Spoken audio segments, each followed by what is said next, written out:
right, I think we'll get going now. Thanks everybody for joining. My name's Gabriel. I work in the research team at Into the Block, and we're going to be talking today about the impact of the Petra upgrade, which should be going live on mainnet fairly soon, and then also taking a little bit of a broader look at Ethereum's future and how this upgrade ties into that. We'll do a brief overview on what is Pectra. We'll look at the impact on Ethereum and then also on layer twos, because this one has a pretty large impact on layer twos themselves.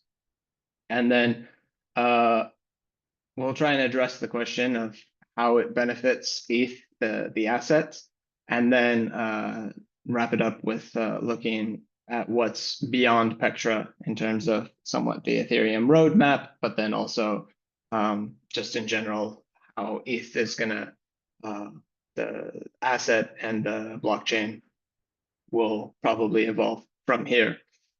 So as always, this webinar is being recorded. It will be on YouTube and be distributed, I think, via email. So if anyone can't stay on for the entire webinar, just watch out for that. That you can always come back and see the recordings through these different channels. So let's get started. As always, quick update about ITB. We have just launched today, in the last couple of hours, a new perspectives that's looking at Aave v3 across all the blockchains that it's on. We've recently previously have done a similar dashboard for Uniswap, because these two protocols are two of the largest protocols in DeFi, but then also they have some of the largest distribution across blockchains that are, EVM compatible for the most part. And this dives into a lot of the distributions of assets on the different blockchains that Aave v3 is on, what's being lent out, what's being borrowed, what the borrow ratios are for these different blockchains. If you see that really high borrow ratios are on one blockchain, or if one seems to only be supplied but no one's actually borrowing there, and how some of the major assets are distributed across these different blockchains. It's a pretty cool dashboard with some interesting, unique indicators, like this one on the left that's looking at the different assets kind of by their category and the coloring. So you see the blue is ETH and other ETH type derivatives, and then orange is Bitcoin, and the gray is USDC. And these are the different assets within those groups being lent out, and then on which blockchains they are most prevalent on. And then this is a bit of a teaser, but something coming soon to the Risk Radar is our Pulse product. It'll be pretty cool, and it's going to be launching fairly soon, and will be a live alert system that you'll be able to track any sort of alerts across the different dashboards that we have on our Risk Radar. So here are some examples of some alerts that we've seen in dev, and this is going to be a really nice complement to the Risk Radar itself that gives you kind of a nice overview picture of risk among several different protocols across blockchains. This one will be able to give you live alerts that you can subscribe to get notified when they happen, to keep you up to date regarding any sort of strategies that you might be deploying into DeFi. So keep your eyes peeled for this being fully released in the next month or so. And as always, if you have questions for this once it releases, ping us and we can always help out. So getting into the nitty gritty here, let's start with what is Pectra. Really at a high level here, Pectra is just the combined names of Prague and Electra. So these are the updates that are happening on the execution and consensus layer on Ethereum. It's slated to go live on mainnet this month, so we should be seeing it happening anytime soon. And its main focus, at least from like a blockchain user perspective, is account abstraction, the validators, some improvement for validators, and then also its impact on scalability for the entire ecosystem as a whole. This update, this upgrade, initially was going to be a lot larger. It got split into two parts. So the next update that tentatively has the timeline from the Ethereum Foundation is that it should be happening by the end of this year. It's called Pectra Part 2. I think the dubbed name, like the name that they're going with right now, is Fusaka. And this has some complementary aspects like data sampling and Merkle trees that we'll touch base on later on in the presentation, that will complement some of the upgrades that are happening in Pectra. So to start, I think one of the biggest key technical changes that is going to have a huge impact on user experience is account abstraction. So this was a topic that got a lot of publicity and was trending a lot, I think about a year ago. And it's finally being implemented at the native layer of Ethereum, which is going to allow for a lot of new products and implications. And so kind of account abstraction in a nutshell is that it's going to turn your addresses into quote unquote smart accounts. And so you'll be able to do kind of intent-based transactions through your wallet. So this looks like, for example, if you wanted to do multiple transactions where you lend in Aave, you borrow some assets, and then you put into another protocol, you could essentially like structure this in your wallet as the things you want to do. You make one signature rather than clicking sign for each of these transactions, and then these transactions would happen all at once. Another way that this will be very helpful is through like if you were to do leverage staking or leverage restaking on Aave rather than lending, borrowing, lending again, borrowing, all these transactions at once, you would line all these transactions up all at once, and then you would batch all these transactions with one signature. So on the UX side, this is a huge improvement. It's going to be very nice for people who are really active users. But also with the account abstraction comes this idea of intents and even cross-chain transactions where you'll probably start to see wallets or maybe other protocols come in that essentially you can kind of design some idea of something that you want to have happen. I want to trade this asset for this asset. It doesn't matter what blockchain it's on. It doesn't matter what protocol it uses, but I want to get this certain price for it. And so you can sign a transaction that opens this intent to proceed with this transaction through your wallet. And then you have like some solvers in the background that are essentially making the best, the most optimized transaction for you. So this is going to be pretty big for any current DeFi users. It'll be nice, but this will be a huge leap forward for adoption in terms of having retail users that maybe are not as native and understanding how transactions work on the blockchain. This will allow them to do a lot of their transactions from their wallet without having to understand some of the complexities from the backend side. Another thing that is going to be implemented is like the capabilities of social recoveries of your keys. So this can be quite nice. The implications are more individual, but essentially allowing a certain group of trusted people to be able to help you recover your keys if, for example, the paper you've written it down in or whatever the hardware you store it on has been compromised or lost, you'd still be able to recover your wallet. So this is quite nice. And then finally, gasless transactions. So this will set up the the ability for protocols to sponsor the gas to pay for the transactions, which can be just a very nice user benefit that you don't have to actually pay for these sorts of things to happen. Also, it will allow for other assets than ETH to be used for gas. So people may be holding USDC or DAI, USDS now in their wallet that don't have any ETH, they would be able to use this. So you don't end up on a chain and stranded because you don't have the native token on it, which also improves user experience.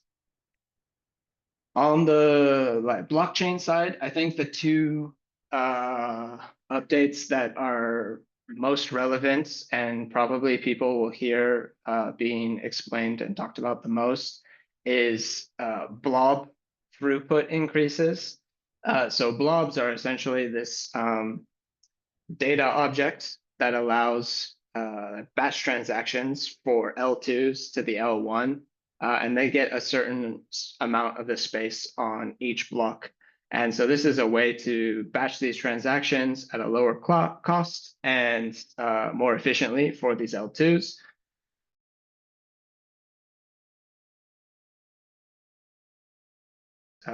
Reduce the costs for transacting on these L2s pretty substantially. So at the moment, there's about 3 blobs per block. They're going to increase this to more or less 6 blobs per block. So what this will do is it's going to boost the L2 transaction throughput. It's going to improve scaling. So instead of each block, all the L2s competing for those 3 blobs, they'll have now 6 blobs, which will be able to, which will allow for many more L2s to be onboarded without overloading the block space on each blockchain, but also pumping up the gas fees on mainnet and on all the L2s as they're trying to bid to get that blob space on each of these blocks. And then another item that I think will be quite interesting is that they're raising the stake limit for validators. So since the merge and Ethereum becoming proof of stake, each validator had a limit of 32 ETH. You had a minimum and a max of 32 ETH to be a validator.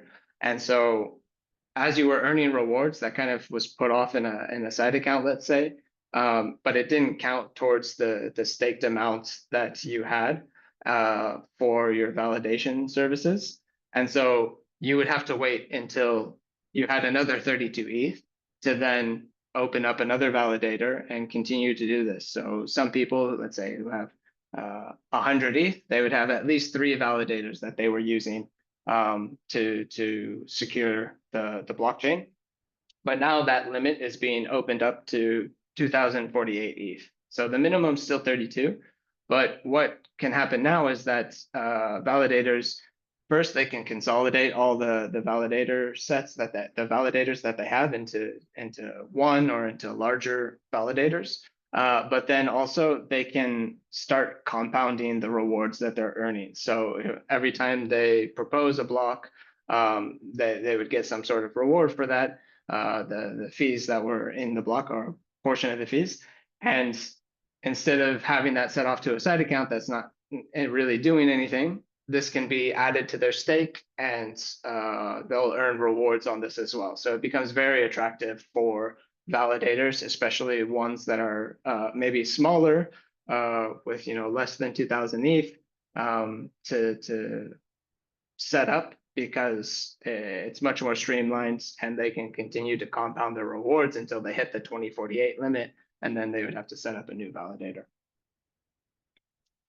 So what does this all mean for the Ethereum L1, the mainnet of Ethereum? So as I've mentioned, UX is going to improve substantially. So this is an example that I highlighted a little earlier, but MetaMask has made a nice diagram in one of their blog posts. Is instead of having this approve, sign, deposit, sign, having to sign for each action you're taking on the blockchain, you could do all of these actions, you line them up, and then you just sign everything at once. So this is from the user experience, going to improve a lot of stuff, but also this allows protocols to create some services on the back end that maybe are going to make things much easier for user interaction with their protocols. So there's a lot of improvement on UX. Coming back to the cross-chain interactions and intents, this is going to reduce potentially some of this liquidity fragmentation we see with all the L2s and ETH and USDC and stablecoins, BTC being distributed across all these blockchains. Now, if you have this intent and cross-chain setup in your smart wallet, you don't care where the assets are. They could be on Base, they could be on Ethereum, Optimism, Arbitrum. If you are able to make a transaction, say swap USDC for Bitcoin, then these solvers in the background are going to come in and they're going to find the optimized swap for you across all these blockchains. And that's something that account abstraction can enable, which will be a big solution point, let's say, for one of the criticisms of the L2-centric roadmap. This being said, this will also allow for new products to be tailored for mass adoption to come online, because people will be able to do everything in their wallet, and they won't have to necessarily interact with each of these protocols or the blockchain as the way we see it right now, which will make it a lot easier for many more people to join. And then for validators, being able to accrue rewards that are compounding is making things just much easier for them, rather than managing the rewards and opening up new validators constantly. It's going to increase performance and scalability. So validators, instead of having to wait the period that they have to wait right now, which, if I remember correctly, is a handful of days, they'll be able to immediately deposit and start validating, within the hour, within the same day. So this is a big improvement on the validator side. It's going to reduce a lot of the overhead on the L1 because the validator sets are going to start to be consolidated. This just means that there's less signings that are happening in the backgrounds to reach consensus, which will allow to reduce some of the bandwidth that's being taken up by this, and also make the blockchain find consensus faster.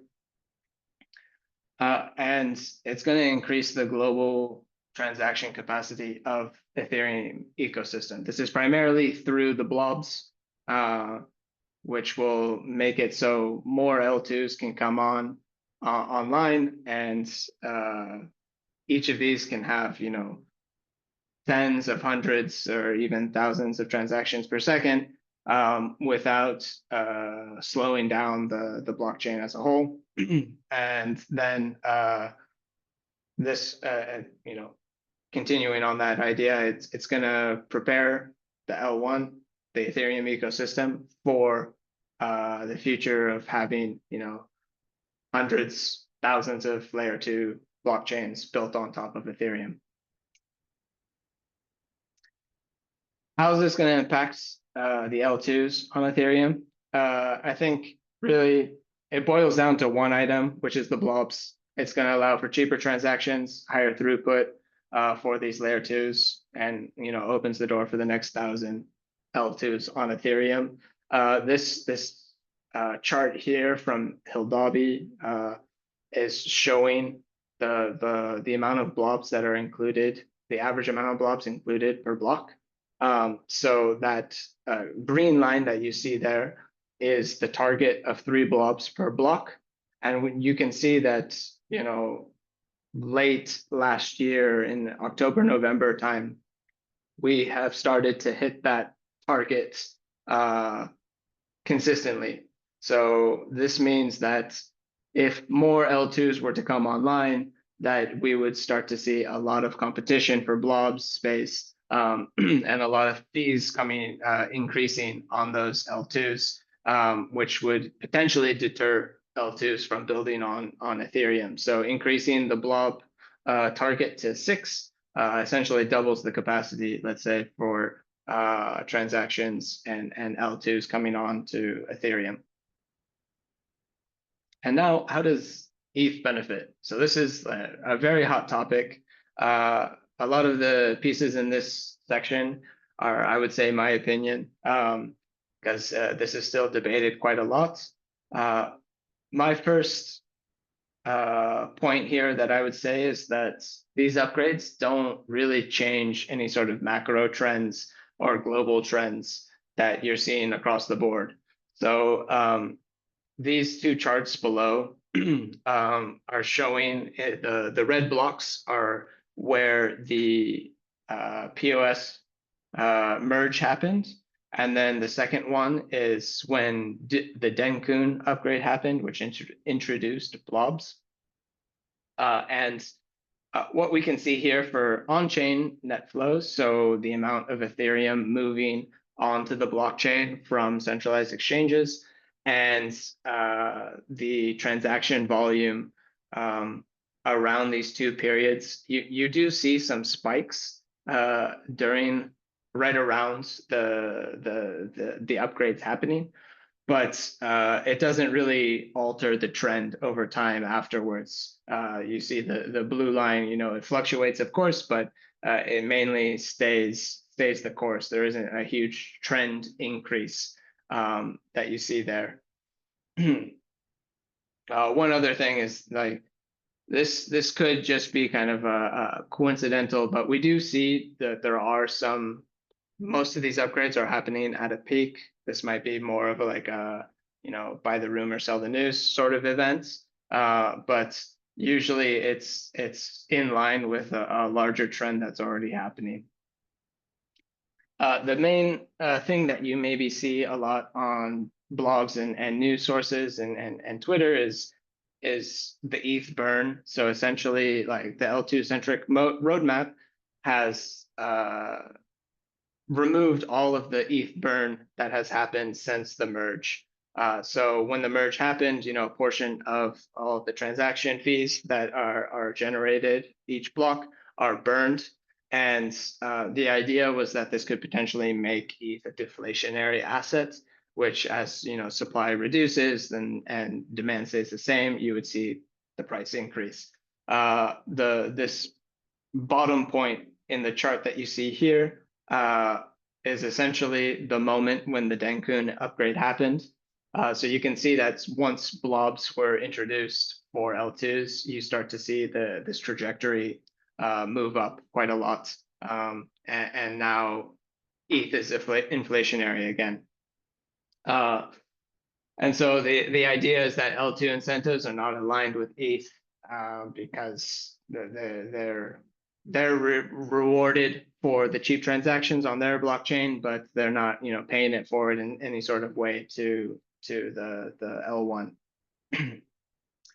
In my opinion, this ETH burn was an easy item to grab a hold of and say like this is going to be how ETH goes to $10,000 or whatever. I mean, none of this is financial advice, but I would say that like this ETH burn concern is more of a meme. If we look at this chart, which is the ETH to BTC ratio over time, you can see that it had already peaked in 2021, 2022. And then we see the merge in the first block, and then the red block in the first, and Denkun upgrade in the second block. In between that time, that's when we were seeing ETH as a deflationary asset. And that entire time was essentially a downwards chart for the ETH BTC ratio. So even with deflationary asset, it wasn't necessarily going up in price against Bitcoin. And so it doesn't seem like that useful of a metric, in my opinion. I think user adoption and capturing the data availability market share is a much more interesting metrics that we should focus on. And coming to that point, I think this gives a pretty good idea of how important the data availability market share is. So essentially, this is a service that you're using Ethereum to retrieve data when you're making transactions and when you're understanding what the state of the blockchain is. Celestia is another big competitor in this data availability category. But when you look at the L2s and the total value secured on those L2s for Ethereum and for Celestia, we can see that the majority of it is on Ethereum right now. So it has a huge amount of this market share, and continuing to keep that dominant position on market share for L2s using the data availability on Ethereum, I think is probably a more interesting metric to pay attention to and for moving forward.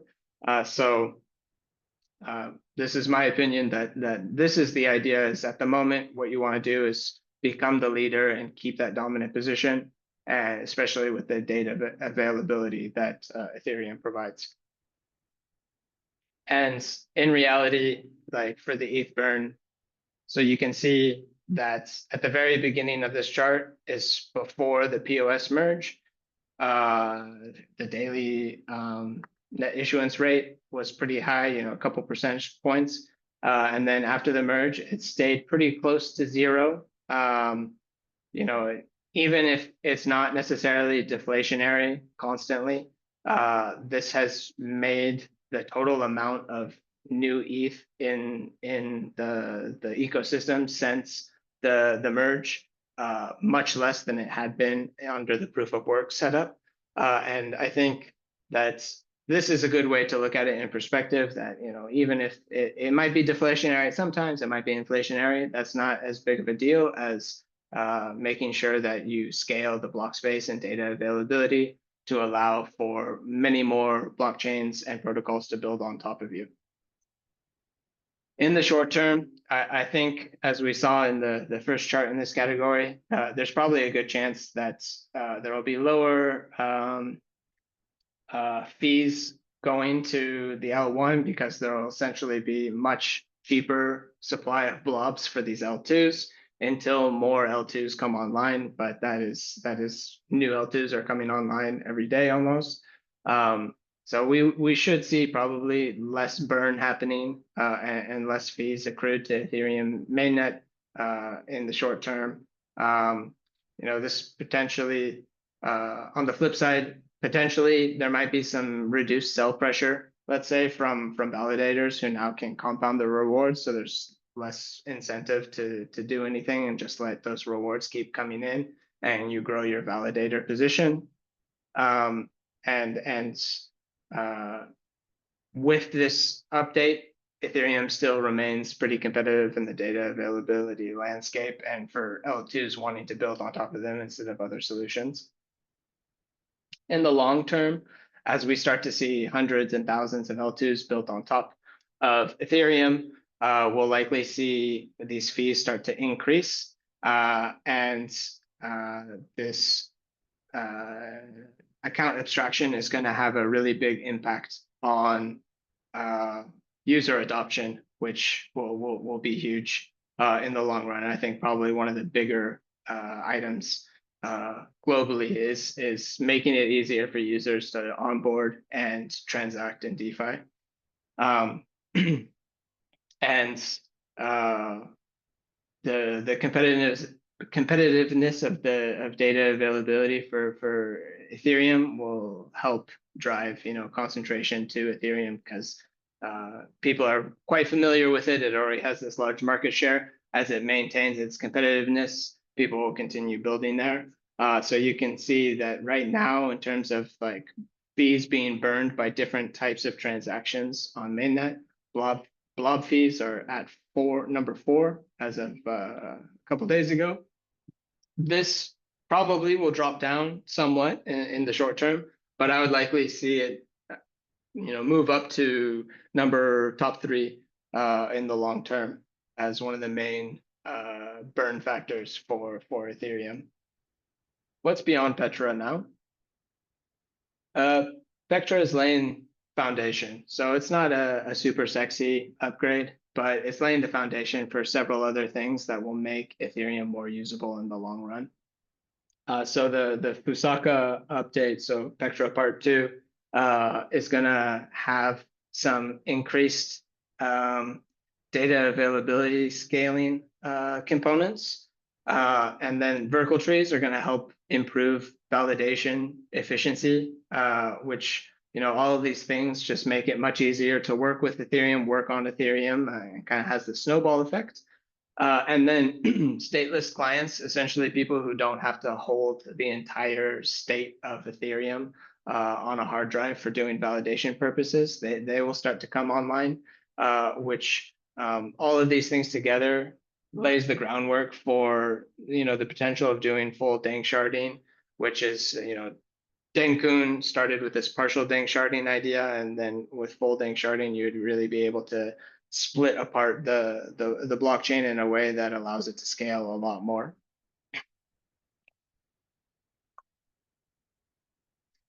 And then coming to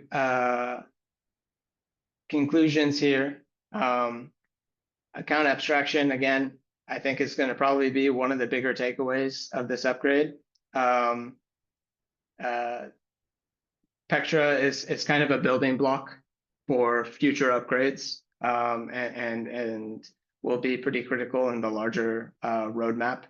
And this is preparing Ethereum for the growth of more L2s coming on.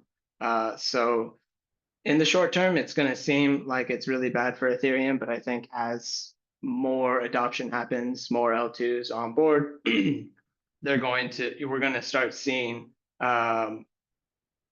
this start to balance out. It's kind of a chicken and the egg scenario. What comes first, the scalability or the demand?